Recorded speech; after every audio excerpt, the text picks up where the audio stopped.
స్తోత్రములైనా తండ్రి యేసయ్యా, మీకే వందనాలు, స్తోత్రములైనా తండ్రి, మీకే వందనాలైనా తండ్రి, స్తోత్రములైనా తండ్రి, స్తోత్రములు కనికరపూరుడా, మీకే వేలాది కోట్ల స్తుతులు స్తోత్రాలు చేర్చుకొనిచున్నానైనా తండ్రి యేసయ్యా, మీకే వందనాలైనా తండ్రి, సర్వాధికారి మీకే వందనాలైనా తండ్రి, శాంతిమూర్తి మీకే వందనాలు, కోట్ల స్తుతులైనా తండ్రి, దయాళుడా నైనా తండ్రి, మీకే వందనాలైనా తండ్రి, నైనా మీకే కోట్ల స్తుతులు స్తోత్రాలైనా తండ్రి యేసయ్యా, మీకే వందనాలైనా తండ్రి, స్తోత్రములైనా తండ్రి యేసయ్యా, మీకే వందనాలైనా తండ్రి, మీకే స్తోత్రాలైనా తండ్రి యేసయ్యా, మీకే వందనాలు, స్తోత్రాలైనా తండ్రి యేసయ్యా, మీకే వందనాలైనా తండ్రి, మీకే స్తోత్రాలైనా తండ్రి, మీకే వందనాలు, కోట్ల స్తుతులు చేర్చుకొని అంచున్నానైనా తండ్రి యేసయ్యా, నైనా తండ్రి, మీకే వందనాలైనా తండ్రి, నైనా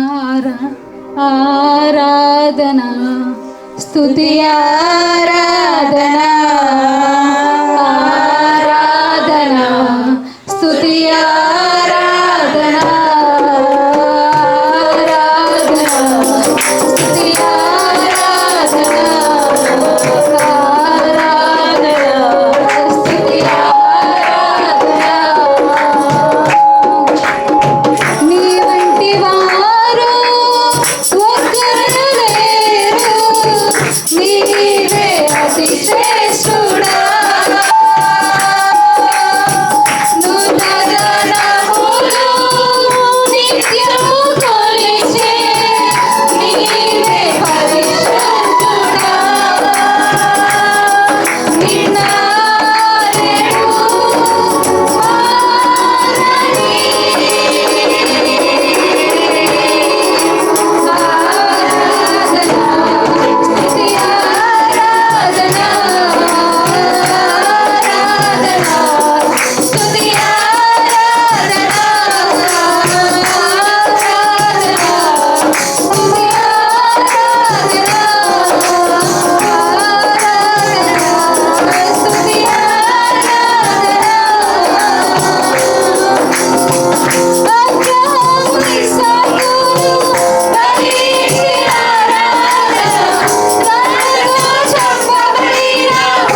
చేర్చుకొని ఉంచున్నానైనా తండ్రి యేసయ్యా. మీకే వందనాలైనా తండ్రి. నేను మనుషులు నమ్ముకున్నట్టు కంటే నిన్ను ఆశ్రయించడం మేలు అన్న పలికి ఉన్నానైనా తండ్రి యేసయ్యా. నిన్నైనా తండ్రి ఆరాధించడానికి, నిన్ను ఆశ్రయించడానికి కేవలం నీ చిత్తానుసారిగా మేము నడుచుకునే భాగ్యాన్ని మాకు సహాయం దయచేయండి అయినా తండ్రి. మీరే తోడుగా నీడుగా ఉన్నాయినా తండ్రి. నన్ను తండ్రి నేనేమీ లేనైనా తండ్రి. నేను దీనుడైనా తండ్రి, పాపులనైనా తండ్రి. నన్ను తండ్రి మమ్మల్ని మార్చండి అయినా తండ్రి. మీ రక్తంతోనైనా తండ్రి మాకు ఎంతగానో నన్ను తండ్రి మా ప్రాణాలు పోసి ఉన్నానైనా తండ్రి. మీకే స్తోత్రం చేయించుకొని వచ్చున్నానైనా తండ్రి. అయినా తండ్రి అడుగుమునైనా తండ్రి మీకు ఇవ్వబడునని దొరికినైనా తండ్రి. మీకు దొరికినని పలికి ఉన్నానైనా తండ్రి. నేను తండ్రి మాకు ఎంతగానో తండ్రి మీ వాక్యంతో మాట్లాడుతున్నానైనా తండ్రి. మమ్మల్ని మార్చండి అయినా తండ్రి యేసయ్యా. నీకే మహిమకరంగానైనా తండ్రి మేము జీవించే వారిగా మాకు సహాయం దయచేయండి అయినా తండ్రి. మీరే మాలో ఉండండి అయినా తండ్రి. ఎటువంటి అట్లా ఆటంకాలు రాకుండా అలాగేనైనా తండ్రి వాక్యంలోకి పిలుచుండగా మీరు మాతో మాట్లాడతారని ఎటువంటి అట్లా ఆటంకాలు రాకుండా మమ్మల్ని నైనా తండ్రి వాక్యం ద్వారా మేము జీవించే వారిగా సహాయం దయచేస్తారని మీ పాదాల చెంత అడిగి వేడుకొంచున్నాం పరమ తండ్రి. ఆమేన్. హల్లెలూయా. దేవుని మహోచితమైన కృపను బట్టి మరొక తరుణంలో మరొక శుక్రవారపు సాయంకాల సమయం ప్రభుని ఆరాధించే తరుణం అనుగ్రహించినందుకు దేవునికి వందనాలు చెల్లిస్తున్నాను. మరి ముఖ్యంగా పవర్ ఆఫ్ లివింగ్ గాడ్ సంఘం ద్వారా డిసెంబర్ నెల ప్రారంభమైంది మొదలుకొని యూత్ క్రిస్మస్ ఆరాధన ఎంతో జయప్రదంగా యవన బిడ్డలందరూ సమకూడి అన్నీ కూడా మరి చాలా సమంజసంగా దేవునికి మహిమకరంగా ఆలోచనాత్మకంగా అందరినీ ఆలోచింపజేసే విధంగా దేవుళ్ళు బలపరిచే విధంగా మరి యూత్ క్రిస్మస్ జరగటం, అలాగే నిన్నటి వారం స్త్రీల క్రిస్మస్ ఆ సండే మనకి జరగటం, మరి స్త్రీల క్రిస్మస్ ఆరాధన కూడా అందరూ ఏకత్రాటి మీద ఏక మనస్సుతో మనం ఏకీభవించి దేవుని ఆరాధించడానికి దేవునికి కృతజ్ఞతాస్తుతులు చెల్లిస్తూ ఉన్నాను. మళ్ళీ అలాగే ఈ మనకి 25వ తారీఖు జరగబడిన క్రిస్మస్ని బట్టి, అలాగే వాచ్ నైట్ సర్వీసు 31st, మరి అలాగే జనవరి 1 కూడా చాలా దేవునికి మహిమకరంగా మనం జరిగించుకోవాలని ఆశపడుతున్నాను. ఈ సమయాన ఒక చిన్న మాటను మీతో పంచుకోవాలని ఆశపడుతున్నాను. మీ అందరికీ కంటతో వచ్చును. లోకాసువార్త 2:13-14 యేసుప్రభు వారు పుట్టినప్పుడు దేవదూతలు పలికిన గాన ప్రతిగానాలు అందరికీ తెలుసు. వెంటనే పరలోక సైన్య సమూహము ఆ దూతతో కూడా నుండి సర్వోన్నతమైన స్థలములలో దేవునికి మహిమయు ఆయన ఇష్టులైన మనుషులకు భూమి మీద సమాధానము కలుగును గాక. క్రీస్తునందు ప్రియ దేవుని సహవాసమా, ఈ సమయాన క్రిస్మస్ ఈ ఆనందం, క్రిస్మస్ ఈ యొక్క దీవెన మనకెంతో నిజం చెప్పాలంటే ఈ సంతోషంతో రాబోయే సంవత్సరాన్ని మనం లీడ్ చేస్తూ ఉంటాం. గడిచిన సంవత్సరం క్రిస్మస్ ఆ బలంతో ఈ సంవత్సరం అంతా మనం గడిపేసాం. వాటి అనుభవాలు, తలంపులు, ఎక్స్పీరియన్సెస్ వీటన్నిటిని బట్టి. కాబట్టి క్రిస్మస్ అనేది కేవలం ఒక ఎమోషనే కాదు, కానీ మన ఆత్మీయ జీవితాలకి గొప్ప బలాన్ని చేకూరుస్తుంది. అయితే ఈ సమయాన నాకు ఈ సమయం ఇవ్వటం ఆశ్చర్యకరమే. ఏదేమైనప్పటికీ కూడా నేను చెప్పాలనుకున్న మాట, సర్వోన్నతమైన స్థలంలో దేవునికి మహిమ, ఆయనకి ఇష్టమైన మనుషులకు భూమి మీద సమాధానం కలుగుగా. నేను ఇంటి దగ్గర లోదన్ చర్చ్ పాస్టర్గా పనిచేసినప్పుడు ఏదైనా కొత్త ఊరు ట్రాన్స్ఫర్ అయితే అక్కడ వాళ్ళు ఏమడిగేవాళ్ళు అంటే, పాస్టర్ గారు మా ఊరు ఎలా ఉందండి, మా సంఘం ఎలా ఉందండి అని అడిగేవారు. నేను అప్పుడు మాట చెప్పేవాడిని ఆ పెద్దవాళ్ళకి, ఏమంటే ఏమండి ఆదివారాలు నార్మల్గా జరిగిపోతాయండి, ఆదివారాలు ఏమీ మనకి తెలీదు, ఒక క్రిస్మస్ ఒక ఈస్టర్ అయితేనే కానీ ఎవరి మనసులో ఏంటో తెలియదండి అని చెప్పేవాడిని. అంటే ఒక క్రిస్మస్ ఒక ఈస్టర్ అంటే అప్పుడు బయటపడతాయి, నాకు పాట ఇవ్వలేదు, నాకు పలహారం ఇవ్వలేదు, నన్ను వేదిక మీద పిలవలేదు, మా చుట్టాలు వచ్చారు పట్టించుకోలేదు, పాస్టర్ గారు మా పేరు కవర్ రాసి ఇచ్చామని చదవలేదు, ప్రార్థన చేయలేదు. ఇవన్నీ ఎప్పుడు బయటపడతాయంటే లోకలో క్రిస్మస్లోని ఈస్టర్లో, మామూలు ఇప్పుడు ఏం బయటపడవు. ఈ సమయాన యేసు ప్రభు వారు భూమి మీద సమాధానాన్ని కార్యాన్ని జరిగించడానికి ఆయన ప్రవక్తలను పంపించారు, రాజులను ఏర్పాటు చేశారు, తన సేవకులు నిలబెట్టుకున్నారు.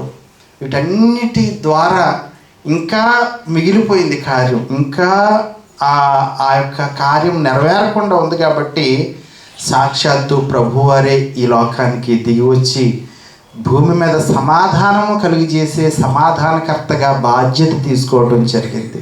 నేను ఇచ్చే ఒక చిన్న సలహా ఏమిటంటే, ఈ క్రిస్మస్లో అంటే మీ చర్చిని మన చర్చిని గురించనే కాదు, ఇవన్న నా ఆంగ్లికన్ చర్చ్ అయినా ఎవరికైనా నేను చెప్పే మాట, క్రిస్మస్లో వారి ముందు ఉన్నారు, వీరే చేశారు, వాళ్ళ మీదే వెళ్తుంది, ఈ మాటలు ఎక్కువైపోతున్నాయి.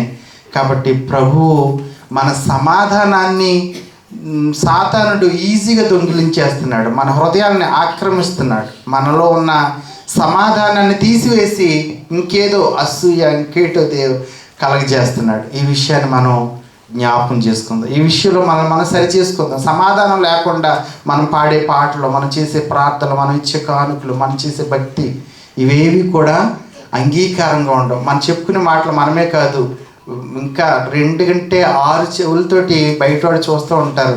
వీళ్ళు పైకి బాగానే గంతులేస్తున్నారు కానీ వీళ్ళకే పడదరా, వీళ్ళే మళ్ళీ మనం రమ్మంటున్నారు క్రిస్మస్, కానీ మనకంటే మనకు ఒక నోరు ఉంటే వాళ్ళ 4 నోరులతో చెప్పుకునే పరిస్థితి. ఈ సమయం ఒక మాట చెప్పుకుందామా, భూమి మీద అంట ఆయనకి ఇష్టమైన మనుషులకు సమాధానం కలుగునుగా. పండగ అందరూ చేస్తారు, ఈరోజు ఆయనకి ఇష్టలుగా మనం ఉన్నామా? ఒక మాట చెప్పుకుని నేను ముగిస్తాను, నా సమయం అవుతుంది. సామెతల గ్రంథం సామెతలు 12:22లో సొలొమోను గారు ఒక మాట చెప్పారు. సామెతలు 12:22 అక్కడ ఏముందంటే, అబద్ధమాడు పెదవులు యెహోవాకు హేయములు, సత్యవర్తనులు ఆయనకి ఇష్టలు. ఈ రోజున మనం ఆయనకి ఇష్టలుగా ఉండాలని ప్రభువు కోరుతున్నాడు. ఆయనకి ఇష్టడిగా మనకి చాలాసార్లు పలానా వాళ్ళు మనకి ఫ్రెండ్స్లో కానీ బంధువుల్లో కానీ తల్లిదండ్రుల్లో కూడా ఈ రోజున వచ్చేసిందంటే సొంత కుటుంబంలో కూడా నాతో ఉండేవారు ఎవరు, నాతో కలిసి వచ్చేవాళ్ళు ఎవరు, ఇది వెతుక్కుంటున్నాం మనం. ప్రభు అంటున్నాడు ఈరోజు ఆయన వెతికినప్పుడు నాకు ఇష్టడిగా ఉన్నవాడు ఎవడు? ఒక మరియ కనపడింది, ఒక యోసేపు కనపడింది, ఒక కాపర్లు కనపడ్డారు, ఒక జ్ఞానులు కనపడ్డారు. ఈరోజు పండగ చేస్తున్న మనం ఆయనకి ఇష్టలుగా ఉన్నామో లేదో చెక్ చేసుకుందాం. సత్యవర్తనులు ఆయనకి ఇష్టలు అంటారు.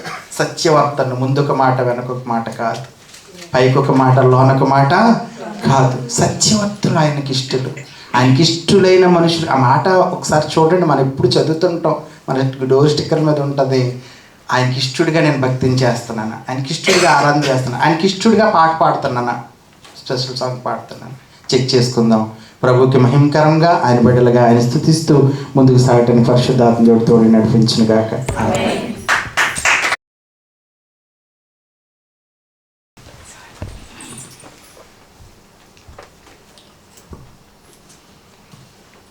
ప్రభు అయిన యేసు క్రీస్తు వారి యొక్క శ్రేష్టమైన నామమునకు మహిమ కలుగును గాక.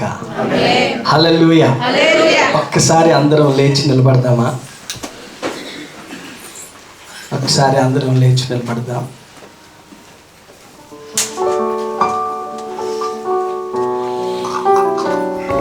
చిన్న గేమ్ మనం ఆడదాం, చిన్న గేమ్ ఆడదాం. నేను ఈ మధ్య ఎక్కువగా ఎక్కడికి వెళ్ళినా ఈ గేమ్ ఆడిస్తూ ఉన్నాను. ఎందుకంటే గేమ్ అంటే అందరికీ ఇష్టం కదా, గేమ్స్ అంటే. ఈ రోజున గేముల్లోనే రాత్రులంతా గడిపేస్తూ ఉంటున్నారు ఎవరొస్తారు. సో ఆ గేమ్ ఏంటి అని అంటే, ఇప్పుడు నేను ఆడించే గేము, నేను చెప్పేది వినాలి, చేసేది చేయాలి. నేను చెప్పేది వినాలి, నేను చేసేది చేయాలి. ఫైనల్గా నేను చెప్పింది మాత్రమే చేయాలి. నేను చెప్పింది వినండి, నేను చేసేది చేయండి. ఫైనల్గా నేను చెప్పింది మాత్రమే చేయండి. ఫర్ ఎగ్జాంపుల్ తల అంటాను అనుకోండి, తల మీద చేయేస్తాను. చెవి అంటే చెవి, ముక్కు అంటే ముక్కు, కన్ను అంటే కన్ను. ఓకే, ఈ గేమ్ అందరూ ఆడదామా? అందరూ ఆడాలి, వేగంగా ఆడాలి, లేట్గా కాదు, చాలా ఫాస్ట్గా ఆడాలి. అందరూ రెడీగా ఉన్నారా అండి? అందరూ రెడీగా ఉన్నారా? ఓకే, ఫాస్ట్గా ఆడాలి సుమా, లేట్గా ఆడద్దు. తల, ఇంకా ఫాస్ట్గా. చెవి, తల, ముక్కు, కన్ను. నాతో పాటు వెంట వెంటనే మీరు లేట్గా చేయొద్దు. చెవి, తల, నోరు, తల, చెవి, ముక్కు, కన్ను. సో కన్ను అంటే అందరూ దయచేసి కూర్చుందామా, అయిపోయింది, గేమ్ అయిపోయింది. ఈ గేమ్ ఒక వింతగా ఉన్న క్రైస్తవ విశ్వాస జీవితానికి ఇది చాలా ప్రాముఖ్యమైనది. జనగణమన అధినాయక జయ హే భారత భాగ్య విధాత. ఈ పాట వ్రాసినటువంటి రవీంద్రనాథ్ ఠాగూర్ అన్నారు, భారతదేశంలోని క్రైస్తవులందరూ క్రీస్తు చెప్పింది చెప్పినట్లుగా చేస్తే, క్రీస్తును పోలి నడిస్తే 5 నిమిషాలు చాలు భారతదేశం క్రైస్తవ దేశం అవ్వడానికి అన్నాడు ఆయన. ఈరోజు నా ప్రాబ్లం ఎక్కడ? సంవత్సరాలు గడుస్తూ ఉన్న భారతదేశంలో ఇంకా క్రైస్తవ శాతం 2 మాత్రమే ఉంది. ఈరోజు నా క్రైస్తవ విశ్వాస జీవితంలో ఫలింపు లేకుండా, అభివృద్ధి లేకుండా ఎందుకుంటున్నాము అని అంటే, this is the problem that we did now. ఏంటి అని అంటే, మనం విన్నది కరెక్ట్గానే వింటున్నాము, కానీ చేసేది రాంగ్. విన్నది మనం చేయడం లేదు. విన్నది ఒకటి వింటున్నాము, చేసేది ఇంకొకటి చేస్తున్నాం. ఆధ్యాత్మిక జీవితంలో దేవుడు ప్రతి దినం ఇక్కడ సేవకుని నిలవబెట్టి మన క్షేమము కొరకు మాట్లాడుతున్న ఆయన మాటను వింటున్నాము. ఆ మాట ప్రకారముగా మన ఆత్మీయ జీవితాన్ని మలచుకోలేకపోతున్నాం, సరిచేసుకోలేకపోతున్నాం, చక్కదిద్దుకోలేకపోతున్నాం. ఆయన మాటను బట్టి మన జీవితాలు కట్టుకున్నప్పుడు మన జీవితాలు ఆశీర్వదించబడతాయి. జీవము గల దేవుని శక్తి సంఘానికి నా ప్రేమపూర్వకమైనటువంటి మనవి, ఏదైతే మనం వింటున్నామో ఆ వాక్యాన్ని అనుసరించి జీవించుదాం, ఆ వాక్యాన్ని పాటించుదాం, ఫలభరితమైనటువంటి జీవితాన్ని మనము జీవించుదాం. దేవుని వాక్యాన్ని చదువుకుందాం. పరిశుద్ధ బైబిల్ గ్రంథము నుండి యోవేలు గ్రంథము 2వ అధ్యాయము 25వ వచనాన్ని చదువుకుందాం. యోవేలు గ్రంథము 2వ అధ్యాయము. మీరు కడుపారా తిని తృప్తి పొంది మీ కొరకు వింత కార్యములను జరిగించిన మీ దేవుడైన యెహోవా నామమును స్తుతించున్నట్లు నేను పంపిన మిడతలను, గొంగలి పురుగులను, పసర పురుగులను, చీడ పురుగులను అను నా మహాసైన్యము తినివేసిన సంవత్సరముల పంటను మీకు మరలా ఇత్తును. దేవునికి స్తోత్రం కలుగును గాక. ఈ మాట నా వెనకాల చెప్పండి. తినివేసిన సంవత్సరముల పంటను నేను మీకు మరల ఇత్తును. సంవత్సరముల పంటను నేను మీకు మరల ఇత్తును. దేవుని సంఘమా, దైవ జనాంగమా, మనము ప్రారంభము నుంచి చూస్తూ ఉన్నాము. దేవుడు తన పిల్లలను ఎప్పుడు తలగా చేసేటువంటి దేవుడుగా, తలగా చూడాలనేటువంటి దేవుడుగా కోరుకుంటూ ఉన్నాడు. తన బిడ్డలను ఎప్పుడు చూసినా, ఎక్కడ చూసినా ఉన్నతమైనటువంటి స్థానములోనే ఉంచాడు. తన ప్రజలను, వారి యొక్క జీవన విధానాలను విస్తరింప చేస్తూ నడిపించాడు. అబ్రహాముకు వాగ్దానం చేసి విస్తారమైన జనాంగంగా ఆయనను చేస్తానన్నాడు. 26వ అధ్యాయం ఆదికాండం 12వ వచనములో ఇస్సాకు ఆ సంవత్సరమందు విత్తనము విత్తిన వాడై 100 పంటను తను పొందుకున్నాడు. కరువు కాలంలో ప్రజలందరూ నలిగిపోతూ ఉంటే, బాధపడుతూ ఉంటే, ఇస్సాకు 100 పంటను పొందుకున్నాడు. అది క్రైస్తవ విశ్వాస జీవితం. దేవుని యొక్క బిడ్డలకు దేవుడు ఇచ్చేటువంటి ఆశీర్వాదం, దేవుని పిల్లల పట్ల దేవుడు కలిగి ఉన్నటువంటి ప్రణాళిక. యోవేలు గ్రంథములో యోవేలు ప్రవక్త, యోవేలు అనేటువంటి మాటకు అర్థం యెహోవాయే దేవుడు అని అర్థం.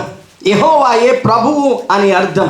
బైబిల్ గ్రంథములో 29వ పుస్తకంగా ఉన్నటువంటి ఈ యోవేలు గ్రంథము, ఈ ప్రవక్త చిన్న ప్రవక్త అయినా అంతగా పరిచయం ఆయనను గురించి బైబిల్ గ్రంథములో లేకపోయినా ఇతడు ఇచ్చినటువంటి స్టేట్మెంట్ చాలా బలమైనటువంటి స్టేట్మెంట్. నాటి ప్రజలకు నేటి సంఘానికి చాలా అవసరమైనటువంటి స్టేట్మెంట్ని యోవేలు ప్రకటిస్తూ ఉంటున్నాడు. ఇశ్రాయేలీల పరిస్థితిని మనం చూస్తూ ఉంటున్నప్పుడు అక్కడ మనం చదువుకున్నటువంటి వాక్య భాగములో వాళ్ళ పరిస్థితి ఎలా ఉంది అని మనం ఆలోచన చేస్తే, సర్వసాధారణంగా ఇక్కడ మనం ఉన్నటువంటి మనకు అందరికీ కూడా వ్యవసాయం అనేటువంటిది ఏంటో మనకు తెలుసు.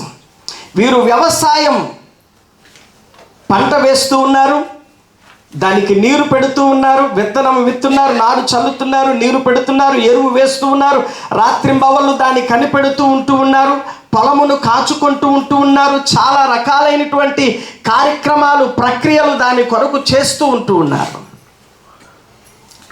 ఆ పంట ఎదిగేటప్పుడు, వెన్నులు వేసేటప్పుడు, గుత్తులు కనిపించే సమయానికి ఆ రైతులో ఒక విధమైనటువంటి ఆనందం. ఇంటికొచ్చి చాలా కబుర్లు భార్యతో పంచుకుంటూ ఉంటాడు.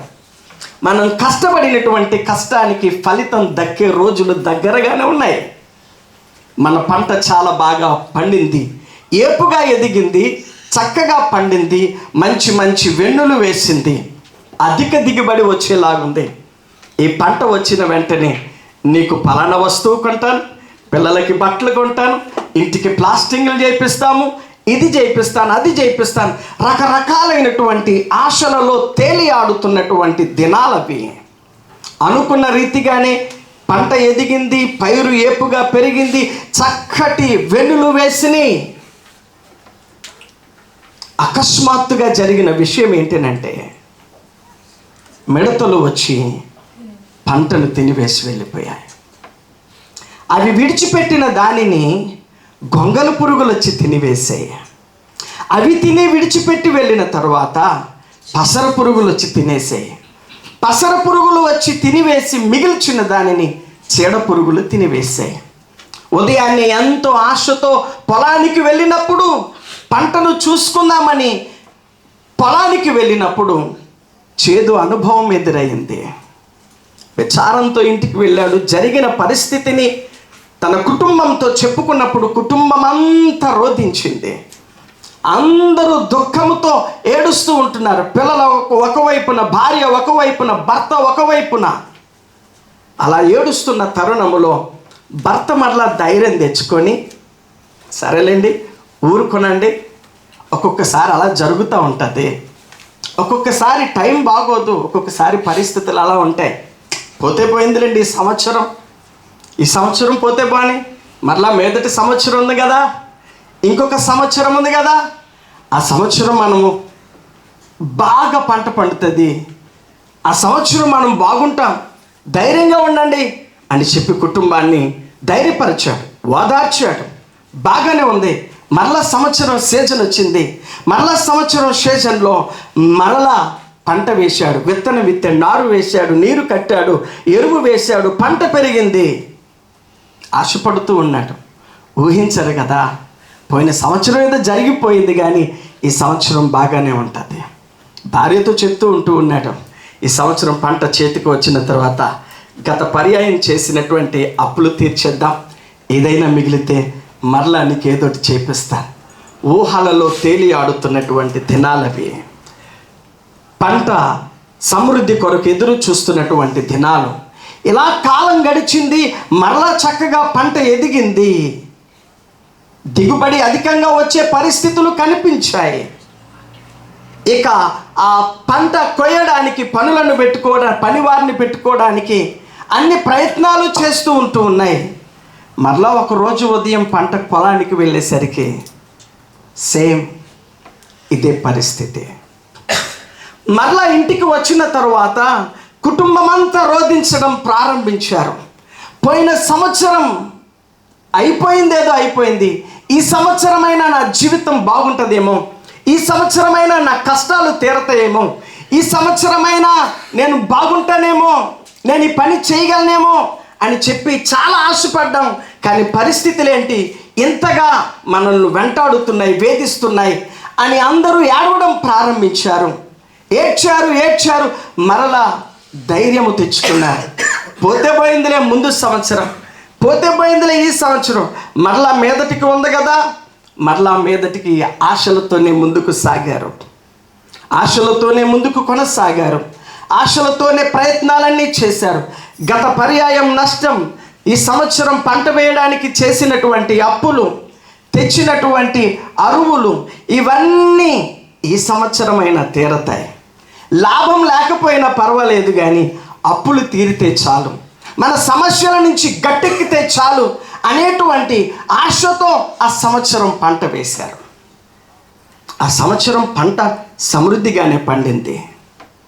అంత తేలి ఆడుతున్నటువంటి, కోలుకుంటాను అనుకుంటున్నటువంటి పరిస్థితుల్లో మరలా ఇదే జరిగింది. తట్టుకోలేని పరిస్థితుల్లో గుండెలు బాదుకుంటూ ఏడుస్తూ ఉన్నారు, రోధిస్తూ ఉన్నారు. ఒక్క సంవత్సరం కాకపోతే ఒక్క సంవత్సరం అయినా మా జీవితాలు బాగుపడడం లేదు.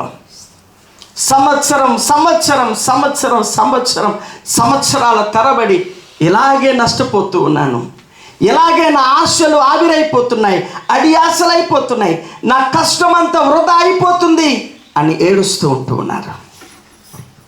బహుశా ఈ మాటలు వింటున్నటువంటి నీ జీవితంలో కూడా ఒకవేళ ఎప్పటి నుంచి ఏమేమి కోల్పోతూ ఉంటున్నావో, ఎప్పటి నుంచి నీ ఆశలు అడియాసలుగా ఉంటున్నాయేమో, ఒకవేళ మీరు కష్టపడిందంతా వృధా అయిపోతున్నటువంటి పరిస్థితి ఏమో, కష్టపడిన దాని గురించి ఎన్నెన్నో ఆలోచనలు చేసుకుంటూ దేశం కానీ దేశం వచ్చి, భాష కానీ భాష మాట్లాడేటువంటి ప్రాంతాల్లో ఎంతెంతో కష్టపడుతూ ఇంటి దగ్గర ఉన్నటువంటి సమస్యలను తీర్చడానికి, ఒక మంచి భవిష్యత్తు కుటుంబంలో చూడడానికి ఇక్కడ మీరు పడుతున్నటువంటి ప్రయాస ఒకవేళ సంవత్సరాలు తరబడి నష్టంగా, కష్టంగానే ఉందా?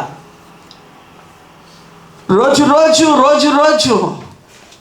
దిగజారిపోతున్నటువంటి పరిస్థితులు కనబడుతూ ఉంటున్నాయా? సమస్యల పైన సమస్యలు పెరుగుతున్నట్లుగా ఉంటుందా? దేవుని మహాకృపను బట్టి, దేవుడు నాకు ఇచ్చిన అవకాశాన్ని బట్టి ఈ దేశానికి వచ్చేటప్పుడు నేను ప్రభువుని అడిగాను, ప్రభువా, నా ఆత్మీయ సంఘంగా నా కుటుంబం ద్వారా నా బిడ్డలను కలుసుకోబోతూ ఉంటున్నాను. బిడ్డలతో ఏం మాట్లాడాలి, ఏం మాట్లాడమంటావు, ఏ వాక్యాన్ని ఇస్తావు, నీ బిడ్డలతో నువ్వేం మాట్లాడతావు, ఏం చెప్పాలో చెప్పు అని దేవుని సన్నిధిని ప్రార్థించినప్పుడు దేవుడిచ్చిన మాట ఇది. సంవత్సరాల తరబడి నా బిడ్డలు కోల్పోతున్నటువంటి ఆశీర్వాదాన్ని, పంటను ఈ సంవత్సరం నేను ఇస్తానని చెప్పాను ప్రభు చెప్పారు. ఒకసారి గట్టిగా చప్పట్లు కొడుతూ ఆయన నామాన్ని మహిమపరచుదాం నమ్మినటువంటి వాళ్ళని. చాలామంది మీ ఆరోగ్యం కోల్పోతూ ఉంటున్నామేమో, చాలామంది మీ సమస్యల పైన సమస్యలు పెరిగిపోతూ, బాధల మీద బాధలు పెరిగిపోతూ, ఇబ్బందుల పైన ఇబ్బందులు పెరిగిపోతూ నలిగిపోతూ ఉంటూ ఉన్నారేమో. ఎన్నో ఆశలతో జీవితాన్ని ఆరంభించినటువంటి నీ జీవితంలో ఆశలు అడియాశలు అయిపోతూ ఉంటున్నాయేమో. ఈ రోజున చాలామంది జీవితాలు దినదినము మనము చూస్తున్నటువంటి మన యొక్క పరిస్థితులు, మనం చూస్తున్నటువంటి ఈ లోకాన్ని మనం చూస్తూ ఉంటుంటే దినదినము కూడా మనిషి చిమికిపోతున్నాడు తప్పితే బలవంతుడు అవ్వలేకపోతూ ఉంటూ ఉన్నాడు. రోజు వెనక్కి వెళ్ళిపోతున్నాడు తప్పితే ముందుకు వెళ్ళలేకపోతూ ఉంటున్నాడు. ఆశతో పరుగులెత్తుతూ ఉన్నాడు, కానీ వెనకాలనే ఉంటున్నాడు. ఈ మధ్య ఒక సర్వే జరిగింది, మెడికల్ సర్వే జరిగింది. 100 మంది పేషెంట్లని వాళ్ళు పరిశీలించారు, వాళ్ళ గురించి పరిశీలన చేశారు. 100 మంది పేషెంట్లను పట్టుకొని వాళ్ళ యొక్క నీరసాల గురించి వాళ్ళని పరిశీలిస్తే డాక్టర్లు చెప్పినటువంటి విషయం మనకు ఆశ్చర్యం అనిపిస్తుంది. ఒక హాస్పిటల్లో 100 మంది పేషెంట్లు ఉంటే అందులో నిజంగా రోగం ఉన్నటువంటి వాళ్ళు 18 మంది మాత్రమే. యాక్సిడెంట్లో కాళ్ళు ఇరిగిపోయారో, కాలి గాయాలైనటువంటి వాళ్ళు, పాము కుట్టో లేకపోతే ఇంకొకటి ఇలాగ నిజంగా నీరసంగా ఉన్న వాళ్ళు 18% మంది మాత్రమే. మరి మిగతా 82% ఎవరు సార్ అని అంటే, జరుగుతున్నటువంటి పరిస్థితులు పరిణామాలను చూస్తూ బెంగ పెట్టుకుంటున్నటువంటి వారు. అమ్మో నాకు షుగర్ వచ్చేసింది, అయ్యో నా కొడుకు పరిస్థితి అలాగైపోయింది, అయ్యో నా కూతురు పరిస్థితి ఎలాగైపోయింది, అయ్యో నా బిడ్డలు ఎదుగొచ్చారు వాళ్ళకు పెళ్లి చేయాలి, అయ్యో నాకు ఎలాగైపోతుంది, అయ్యో వాళ్ళు అలాగైపోతున్నారు, కుటుంబం ఎలాగైపోతుంది, రకరకాలుగా ఆలోచన చేస్తూ బలహీనమైపోతున్నటువంటి వారు ఈ రోజున అధికంగా కనబడుతూ ఉన్నారు. జీవము గల దేవుని శక్తి సంగమా, నా ప్రియ సహోదరులారా, ఈ రాత్రికాల సమయమందు ప్రభువు నీతో మాట్లాడుతున్నటువంటి విషయం, ఇంతవరకు ఏదైతే కోల్పోయావో, బహుశా 2024వ సంవత్సరము కూడా అయ్యగారు చెప్పినట్లుగా అయిపోతుంది ఇంకొక కొన్ని దినాలలో. ఈ సంవత్సరం కూడా నా జీవితం ఇంతే అయిపోయింది, ఈ సంవత్సరం నేను చేయలేకపోయాను, ఈ సంవత్సరం సాధించలేకపోయాను, ఈ సంవత్సరం కూడా నేను అనుకున్నటువంటిది సాధించలేకపోయాను అనేటువంటిది నీ బాధేమో, నీ వ్యాధినేమో. నా ప్రభు అంటూ ఉన్నాడు, కోల్పోయిన దానిని సంవత్సరముల పంటను దేవుడు నీకు ఇస్తానన్నాడు. నువ్వేదైతే కోల్పోయావో దానిని అంతటిని దేవుడు తిరిగి నీకు ఇవ్వబోతూ ఉంటున్నాడు. దేవునికి స్తోత్రం కలుగును గాక. దేవుని సన్నిధిలో మనం కోల్పోయినటువంటి దానిని తిరిగి పొందుకోవాలి అని అంటే, కోల్పోయినటువంటిది నష్టము కాదు, దానిని ఆశీర్వాదకరంగా మారుస్తాడు నా దేవుడు. యోబు తన జీవితంలో పిల్లలను కోల్పోయాడు, అధికంగా ఇచ్చాడు తప్ప అరాకొర చేయలేదు. అధికంగా ఆశీర్వదించేవాడు నా దేవుడు. నష్టపోయాను అనుకుంటున్నావు, కష్టాల పాలయ్యాను అనుకుంటున్నావు, ఇబ్బందులు పాలయ్యాను అనుకుంటూ ఉన్నావు, కానీ వాటినన్నిటినీ మరచిపోయి ఆనందంలో తేలియాడేటువంటి ఆశీర్వాదకరమైన జీవితాన్ని 2025వ సంవత్సరంలో దేవుడు మీకు అనుగ్రహించబోతూ ఉంటున్నాడు. ప్రియులారా, కోల్పోయిన సంవత్సరాల పంటను వారు అనుభవించడానికి దేవుడు 3 విషయాలు వారికి చెప్తా ఉంటూ ఉన్నాడు. 3 things, 3 విషయాలు వారు చేయాలి. ఇవి చేసినప్పుడు దేవుడు వారిని దర్శించి వారితో మాట్లాడుతున్నాడు. సంవత్సరాల పంటను నేను మీకు ఇస్తాను. 1 సంవత్సరం కాదు, 2 సంవత్సరాలు కాదు, 3 సంవత్సరాలు కాదు, ఇలా సంవత్సరాల తరబడి ఏదైతే నష్టపోయావో, ఏదైతే కోల్పోయావో, ఏదైతే పోగొట్టుకున్నావో, దేనికి దూరం అయిపోయావో, ఏ ఆనందం ఆవిరైపోతూ వచ్చిందో ఆ ఆశీర్వాదాన్ని నీ కళ్ళ ముందు ఉంచుతానని ప్రభువు చెప్తూ ఉంటూ ఉన్నాడు. వాళ్ళతో దేవుడు చెప్తున్నటువంటి మాట ఈ దినాన మన జీవితాలకు కూడా చాలా ప్రాముఖ్యమైనది, చాలా ప్రాధాన్యతనివ్వాల్సింది. క్రైస్తవ విశ్వాస జీవితంలో దేవుని ఆశీర్వాదాలను మనం అనుభవించడానికి మనకున్నటువంటి అనేక సాధనాల్లో ఒక ప్రాముఖ్యమైనటువంటి సాధనం ఉపవాస ప్రార్థన. దేవుడు అదే చెప్తా ఉంటుంటాడు. ఇశ్రాయేలీయులతో మాట్లాడుతున్నాడు. 1వ అధ్యాయం 14వ వచనములో ప్రభువు మాట్లాడుతున్నాడు.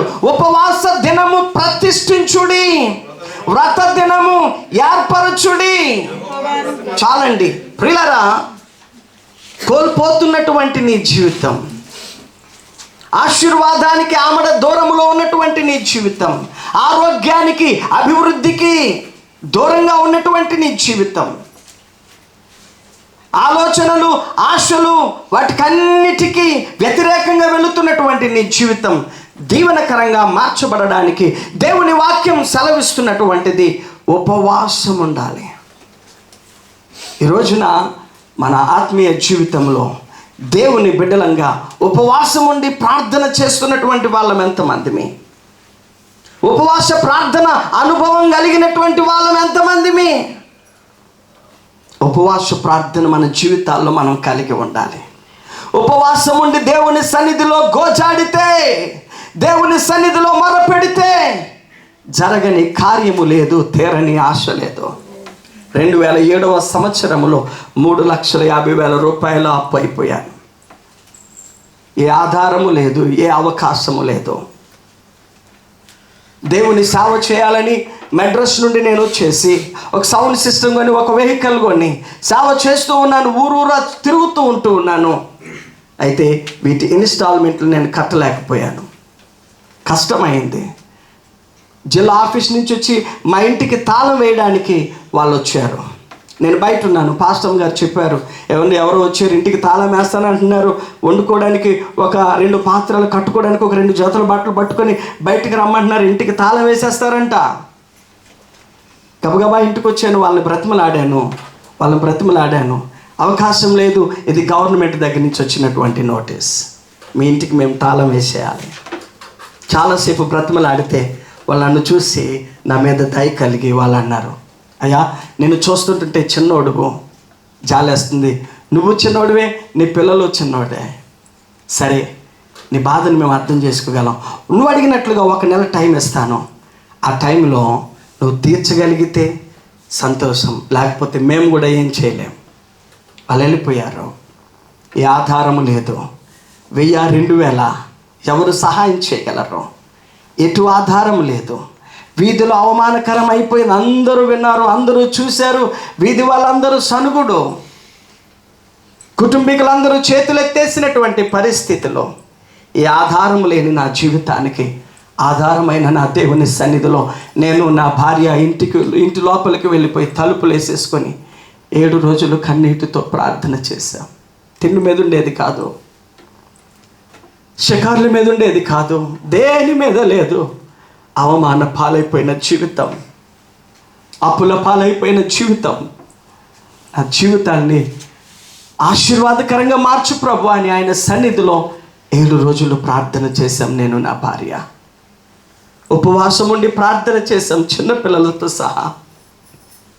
అప్పటికే మా అమ్మ వాళ్ళు మా బాధను చూసి మా మేనమామల్ని కూడా మాకున్న భూమిని అమ్మడానికి 1 ఎకరం పొలం మా ఊరిలో ఉంటే ఆ పొలం అమ్మడానికి అమ్మ ప్రయత్నం చేసినారే, ఆనందబాబు ఇలాగ అప్పుల పాలైపోయాడు, ఈ పొలం తీసేసుకుని ఎంతో కంత ఇవ్వండి, ఎంతో కంత ఇవ్వండి, వాటికి అప్పులు తీరుతాయి అని వాళ్ళు మా మేనమామల్ని అడిగితే వాళ్ళు ఏమన్నారు అని అంటే, మా భూములే అమ్ముకోవడానికి చూస్తున్నాము, కొండ ప్రాంతం ఇది ఎందుకు పనిచేయదు, మాయే అమ్ముకోవడానికి చూస్తున్నాము, ఇంక మీది మేమేమి కొనుక్కోను అని ప్రతి ఒక్కరు అలాగనేసారు.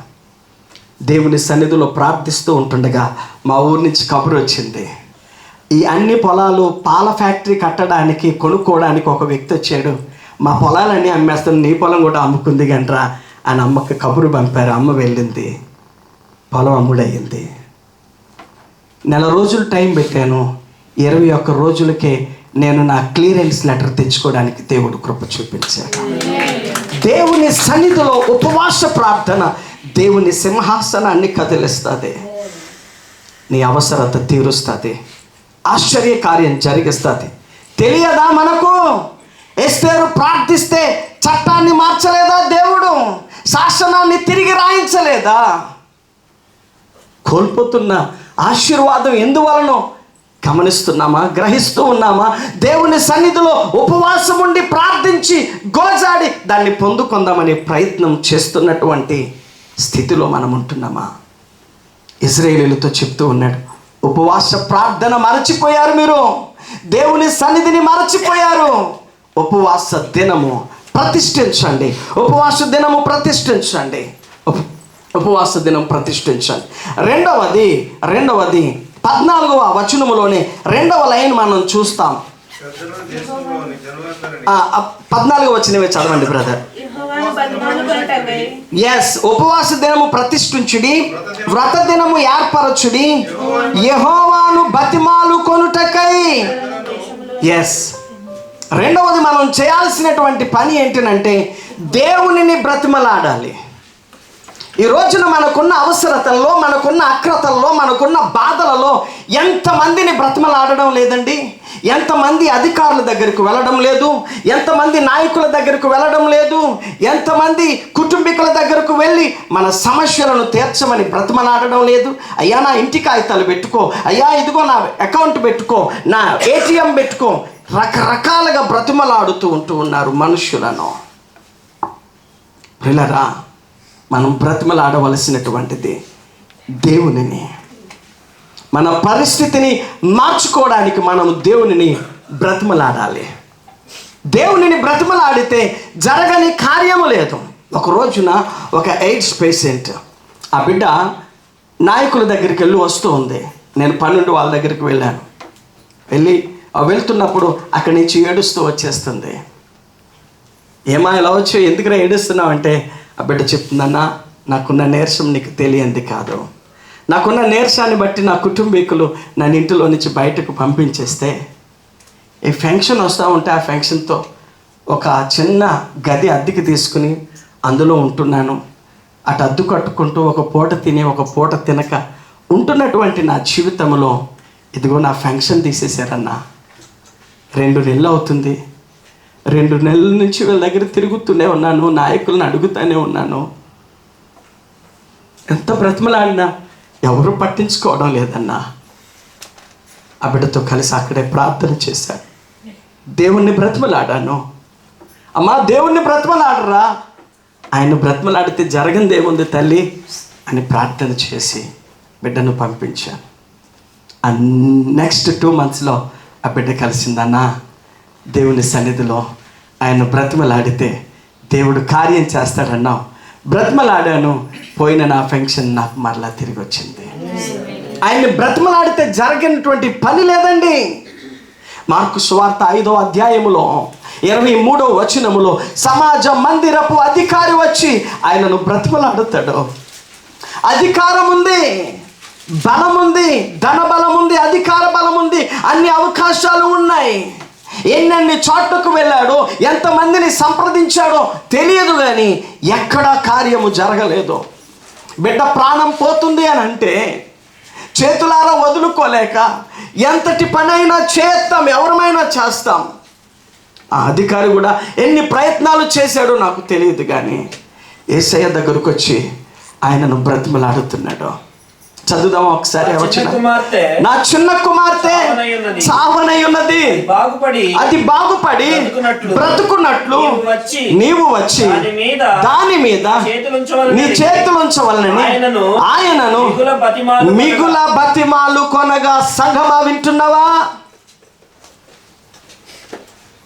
అధికారులు, నాయకులు, వైద్యులు సహితం మనకు సహాయం చేయలేరు.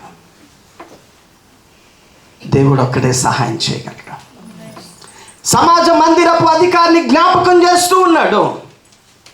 నాకు వాళ్ళు ఉన్నారు, వీళ్ళున్నారు, వాళ్ళు తెలుసు, వీళ్ళు తెలుసు అనుకుని ఒకవేళ పరుగులాడుతూ వాళ్ళని బ్రతిమలాడడానికి ప్రయత్నాలు చేస్తూ ఉంటున్నామేమో. సమాజ మందిరపు అధికారి నా యేసు దగ్గరకు వచ్చి బ్రతిమలాడుతున్నాడు. నా ఇంటికి రా యేసయ్యా, నా పరిస్థితిని మార్చగలిగిన వాడు నీవే. 2012వ సంవత్సరంలో అరుదైన వ్యాధి నాకు వచ్చింది. ఈ వ్యాధి వచ్చిన వాళ్ళు ఇది 1000లో ఎవరికో వస్తుంది. అలా వచ్చిన వాళ్ళు 100 మంది ఉంటే 100 మందిలో ఒకడు కూడా బ్రతకడు అనేటువంటిది డాక్టర్లు నాకు తర్వాత తెలియచేసినటువంటిది. నా చిన్న ప్రేగు లోపలి భాగం రక్తము కొవ్వుతో గడ్డగట్టేసింది. తీసుకున్న ఆహారం ఏది ఇక కిందకి వెళ్ళదు, మధ్యలో అది గడ్డగట్టేసింది. దాని వలన ఆహారము లేక ఆకలితో విపరీతమైన నొప్పితో బాగా విపరీతంగా బాధపడుతూ ఉండేవాడిని. చావు అంచుల వరకు వెళ్ళేవాడిని. చచ్చిపోతాననేటువంటి నిర్ధారణ నా జీవితంలో అయ్యింది. అలాంటి పరిస్థితిలో ఏ డాక్టర్ని అడిగినా, మా అన్నయ్య విలేకరుగా పనిచేస్తాడు, అందరూ తెలిసినటువంటి ఫ్రెండ్స్ మాకున్నారు. ఏ డాక్టర్ని అడిగినా వాళ్ళు చెప్పేటువంటి మాట, ఇతడు ఆపరేషన్ చేసినా చచ్చిపోతాడు, ఆపరేషన్ చేయకపోయినా చచ్చిపోతాడు. ఏ డాక్టర్ చూసినా, విజయ్ నీకు చెప్పకపోవడం ఏముంది, బయట వాళ్ళు అయితే వేరే విధంగా ట్రీట్ చేస్తాము, ఏదో విధంగా డబ్బులు లాక్కుంటాం, నువ్వు కాబట్టి చెప్తూ ఉన్నాం, ఆపరేషన్ అనవసరం, అతడు బ్రతకడు. ప్రియమైన వార్లరా, దేవుని సన్నిధిలో బ్రతిమలాడడం మొదలుపెట్టాం. దేవుని సన్నిధిలో వేడుకోవడం మొదలుపెట్టాం. దేవుని సన్నిధిలో కన్నీరు కార్చడం మొదలుపెట్టాం. కుటుంబం, సంఘం, నాకు తెలిసిన మీలాంటి ఆత్మీయులందరూ, ఆనంద్ బాబు చచ్చిపోతాడంట ప్రభువా, పాస్టర్ గారు చచ్చిపోతాడని డాక్టర్లు చెప్తున్నారు ప్రభువా, నువ్వు బ్రతికించే దేవుడు, నువ్వు బ్రతికించే దేవుడు. దేవుని సన్నిధిలో ప్రార్థన చేస్తూ ఉంటుండగా అప్పుడే భోపాల్ నుంచి ఒక డాక్టర్ గారు కాకినాడ నుంచి వచ్చారు. ఆయన క్రైస్తవ డాక్టర్. ధైర్యము చేసి ఇక ఆయన మాత్రమే చేసేది మనం చేద్దాం, ప్రార్థన చేద్దాం, దేవుడే చూసుకుంటాడు అని చెప్పి ఆయన చేయడం ప్రారంభించి లోపలికి నన్ను తీసుకుని వెళ్ళారు. దేవుని మహాకృపను బట్టి ఆపరేషన్ సక్సెస్ అయింది. డాక్టర్ గారు బయటకు వచ్చారు. అందరూ చేతులెత్తి దండం పెడుతూ ఉన్నారు. డాక్టర్ గారు, మా అబ్బాయిని బ్రతికించారని మా అమ్మ, నా తమ్ముడిని బ్రతికించారని అక్కలు అన్నయ్యలు, మా పాస్టర్ గారిని బ్రతికించారని సంఘం, నా భర్తను బ్రతికించారు అని నా భార్య, నా తండ్రిని బ్రతికించారు అని నా పిల్లలు డాక్టర్ గారిని ప్రశంసిస్తూ ఉంటుంటే డాక్టర్ గారు చెప్పిన మాట ఏంటో తెలుసా?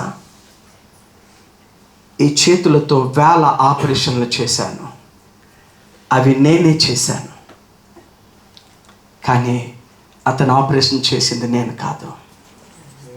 థియేటర్లో ఆయన కడుపు కోసినప్పుడు నా కడుపుని ఎక్కడి నుంచి కింద వరకు కోసేశారు. ఆయన కడుపు ఓపెన్ చేసిన తర్వాత నా చేతులు వణకడం ప్రారంభించినాయి, నాకు చెమటలు ఎక్కడం ప్రారంభించినాయి. ఒక 2 చేతులు వచ్చి నా చేతును పట్టుకొని అతనికి ఆపరేషన్ చేశారు. సంఘమా, బ్రతిమలాడితే జరగనటువంటి కార్యం లేదు. నా దేవుణ్ణి బ్రతిమలాడితే నీ జీవితంలో నువ్వు పొందుకోలేని ఆశీర్వాదం ఉండదు. ఆయన బ్రతిమలాడతాం.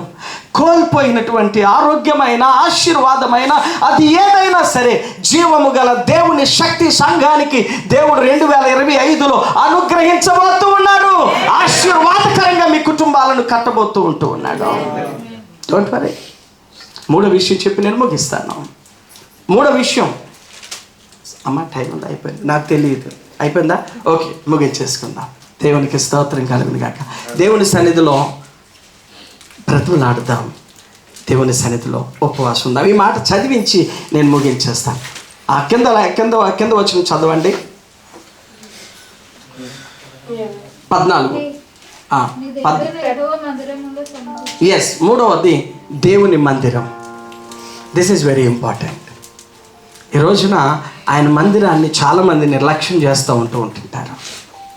ఆయన మందిరాన్ని చాలామంది నిర్లక్ష్యం చేస్తూ ఉంటుంటారు.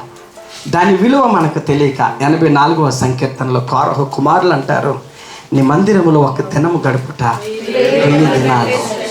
1000 దినాలు అంటే 3 సంవత్సరాలండి. ఒక్కరోజు దేవుని సన్నిధిలో గడిపితే 3 సంవత్సరాల ఆశీర్వాదం. ఈ రోజున దేవుని మందిరం గురించి తెలియక మనం చాలామందిని నిర్లక్ష్యం చేస్తూ ఉంటున్నాం. గొప్ప గొప్ప వాళ్ళు దేవుని మందిరాన్ని వెతుకుతూ ఉంటున్నారు. ప్రపంచంలో అత్యంత మోస్ట్ వాంటెడ్ డైరెక్టర్ మన అందరికీ తెలుసు, passion of the Christ cinema తీసినటువంటి మేల్ గిబ్సన్. తను అడిగారు, నువ్వు సూపర్ డైరెక్టర్ అయ్యా, ప్రపంచంలోనే అగ్రగామిగా ఉన్నటువంటి గొప్ప డైరెక్టర్, నువ్వు తీసిన సినిమాలన్నీ సూపర్ డూపర్ హిట్ అవుతూ ఉంటున్నాయి, తిరుగులేని చక్రవర్తిగా ఉన్నావు నువ్వు ఫిలిం ఇండస్ట్రీలో, నీకు అసలు ఖాళీ ఉండదు. ఒకవేళ నీకు ఖాళీగా ఉంటే నువ్వు ఎక్కడికి వెళ్తావు, నువ్వు రిలాక్స్ అవ్వడానికి ఏ దేశం వెళ్తావు అని ఆయన అడిగితే ఆయన చెప్పిన మాట ఏంటో తెలుసా? నేను రిలాక్స్ అవ్వడానికి దేవుని మందిరానికి వెళ్తాను. అక్కడికి వెళ్తే చాలు, నాకున్న స్ట్రెస్ అంత పోతుంది, నా దేవుడు నా భారాన్ని అంతా తీసివేస్తాడు. What you think about the church? చర్చ్ని ఏమనుకుంటున్నాము? ఏమనుకుని చర్చ్ని మనం నిర్లక్ష్యం చేస్తూ ఉంటున్నాం. తలలు వంచండి, కండ్లు మూసుకునండి, ప్రార్థన చేసుకుందాం.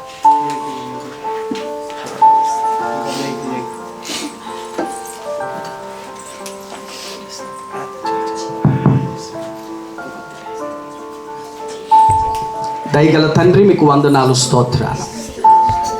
నీ సన్నిధిని ప్రభువా, కోల్పోయిన సంవత్సరముల పంటను తిరిగిస్తానని ఆయన నీ బిడ్డలతో మీరు మాట్లాడారు.